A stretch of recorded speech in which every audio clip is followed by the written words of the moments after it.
Diablo 4 Season 7's brand new area just got revealed. As far as like how the new seasonal mechanic work, we actually have all of the effects revealed of all the brand new gems, including the legendary gems, and it's kind of a brief overview on how some of the new systems will work. So let's go ahead and hop right into it. So for starters over here, there is a pretty extensive post over here. I'm going to give you guys kind of like the important information out of it. So for starters with the armor, a lot of people are really excited about this, myself included, so we can play multiple builds. But it just got revealed that we are allowed to have 5 per character. That's how it's going to work. And we could just access this by going into any of the areas such as the Citadel, Tree of Whispers, Training Ground, and any of the major cities. And it's going to snapshot everything that your character has equipped. Now, another thing that is actually brand new that I didn't actually know about is that it will not actually cost gold. So if you want to respec, you could basically respec as long as you have it saved kind of for free, because normally this would cost gold when you're unspecking out of your skills and your Paragon board. So that's going to be kind of cool. Obviously, we're getting a bunch of newer powers with the Witchcraft. They each have their own sort of like tag, and you can actually boost these up by slotting in certain gems and different things. I made a dedicated video, so I'm not going to go over all of the Witchcraft powers in this video because it's unnecessary. This one, we're going to be covering the gems, as that's the newer info that we just got. If you guys are, though, interested in checking out any of the brand new Eldritch powers, we have a dedicated video that goes over all of the powers, and it has gameplay of some of them. So that's going to be something that if you want to check that out, I'll also include that, because I'm not going to go over all the powers. There's actually 24 of them, I believe, is the current number. And then as far as the brand new Head Rotten monsters, these are brand new monsters for the season that we're going to be able to eliminate. There's also a boss. They didn't reveal what the boss is. I don't think it's this one over here. But anyways, you return the fugitive heads to the Tree of Whispers, and it's going to give you some gems. But there is supposed to be some boss, and I believe it's just going to be in the world. But there are going to be some new sort of sigils that we're getting, which is also something that is kind of more brand new. So these are the head hunts. So pretty much it's going to be similar to the season of like the vampiric season, where we had all these powers and we had these green hell tides, and it looks like these are going to be rotating every set duration. I don't know if it's going to be 30 minutes or every hour, but these are going to be rotating around the map. And basically think of it kind of like the bounties, like the whispers that you're going to be doing. And once you complete them, you're going to be able to get some sort of reward. And you can see there's another screenshot over here, and there's different ways to improve our power. So basically you just go there and you kind of turn in whatever amount of currency that you actually have over here.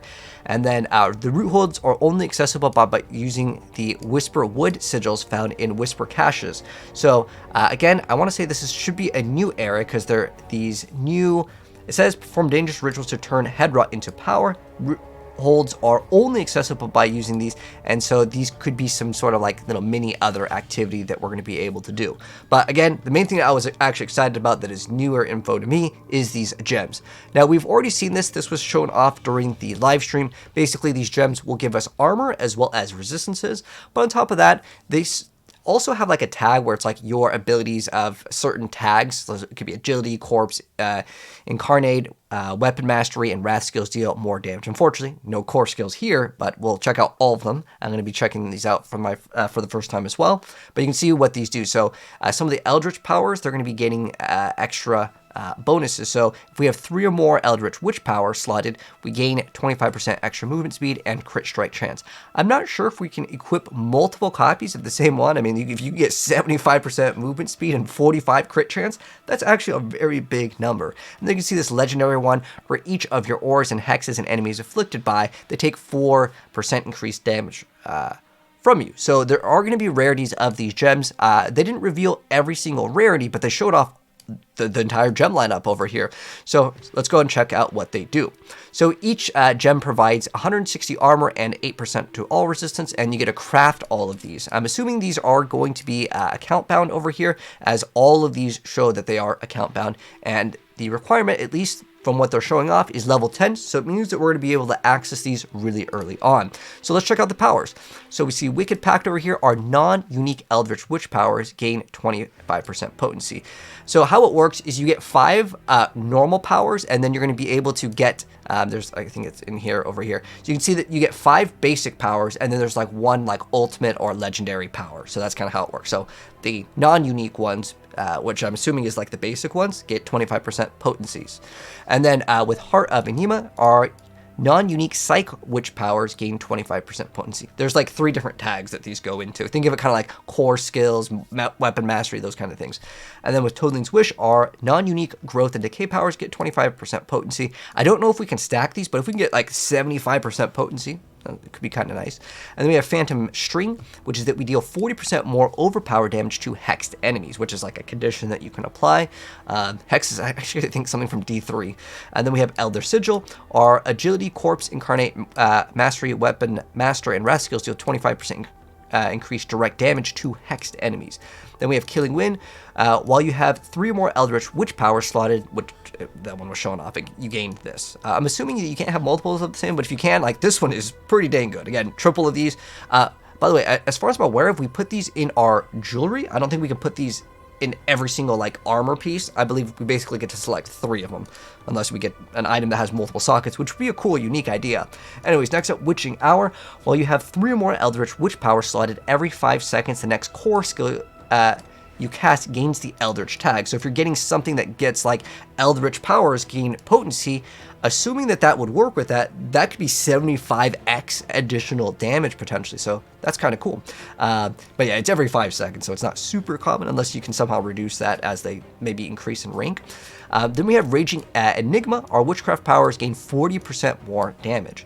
And then we have Voice of the Stars. While you have an aura active, our ultimate skills gain each Grimoire tag and deal 10% more damage. So maybe we can keep this up the whole time. Maybe we just get 10x. That's just a small little number increase there.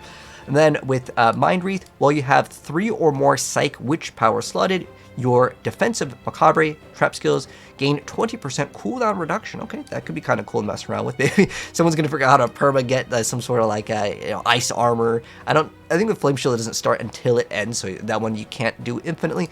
But another 20% CDR could lead to things like, I don't know if we could do Infinimist again. That might be something that someone may try to mess around with.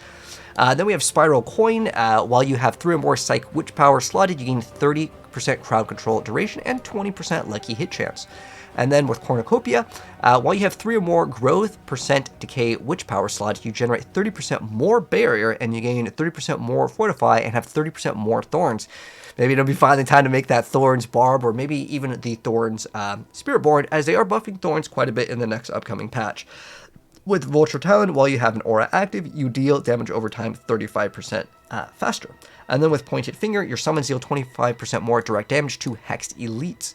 And then Vile Phylactery, while you have a witch power with the summon tag slotted, if you would take fatal damage, instead prevent that damage, then gain Bearer equal to 100% of your maximum life and disable your witchcraft powers with the summon tag for 6 seconds, and it can only occur once every 75 seconds. So we actually have a cheat death now in Diablo 4. We technically only really had one on the Sorceress, so maybe if you want to play hardcore, well, now you kind of have some way, hopefully, to keep yourself alive if, you accidentally should have ripped. Anyways, Friend of the Bog is, while you have 3 or more Graith and Decay Witch powers slotted, you gain 10% primary stat, 10% maximum life, and you are always unhindered. Wow, that one, I'm going to say this is probably one of the best ones. Being permanently unhindered is quite nice. And then obviously you still gain extra bonuses here. And then with Moonlight Ward, for each rank of your slotted unique witchcraft powers, which I believe you can only have 1, right? You gain 3% damage reduction and 1% maximum resistance to all elements. That's a pretty good defensive stat. And then with Duststone, for each of your ores and hexes and enemies afflicted by, they take increased damage for you. We actually, I believe, saw this one over here. So that's the Duststone. Again, they didn't say which ones are the legendary ones, but this is revealing all of them over here. And then with Hungering Void, where you have an aura active, you pull nearby enemies towards you every 8 seconds. That's kind of cool. If you've ever played the Whirlwind Barb, now you can kind of play it with everything, which is kind of cool. And they did show off the new runes. I made a dedicated video that going over all of the things. Like this video is an hour long, but it does go over every single one of the things that is in here with all of the new aspects and unique items, so I'm not going to cover them in this video, as this video I was mainly interested in checking out the brand new gem powers. But let me know, guys, which gem powers that you guys are most excited about. Personally, for me, I think this one is going to be really good, just because movement speed is king in action RPGs, and it gives you extra crit. If you could stack 3 of these, I mean, I think stacking 3 of these is excellent, but also going into getting extra cooldown for certain builds, that could be kind of nice to go ahead and actually have as well. But it looks like most of these are going to be numerical things, but let me know which ones you guys think are the best, and hopefully we'll get more than this. I mean, for me, it's a numbers sort of a thing, but we're also getting, of course, more content in the forms of like actually getting the armory, and we kind of know how many we have. And it should be, as far as I'm aware of, you cannot buy more slots, because some people are wondering, do I have to buy these? I get it. In some like free-to-play games, they make you buy these extra things to swap, but it should be, they didn't specify here, but I'm sure it is free, by the way. You don't have to pay, and I don't think that you have to unlock it. It just says saving your loadout over here, and so start by selecting an empty slot. It doesn't say that like, it's just that they're character bound. It says you get 5 of them, and I don't think that you have to unlock this. I believe it's just there. It could just be accessed. Okay, so cool. Anyways, that's gonna wrap it up, and that's the new legendary gems. Anyways, that's gonna wrap it up. Let me know, guys, what you think of it so far. If you guys enjoyed the video, drop a like. If you're new here, subscribe, turn the bell, as Season 7's PTR will be coming out very soon. I'll drop guides, and we'll show off the gameplay. Anyways, take care. I'll catch you in the next video. Check the pin or the link in the bio if you want to see more content. Peace out.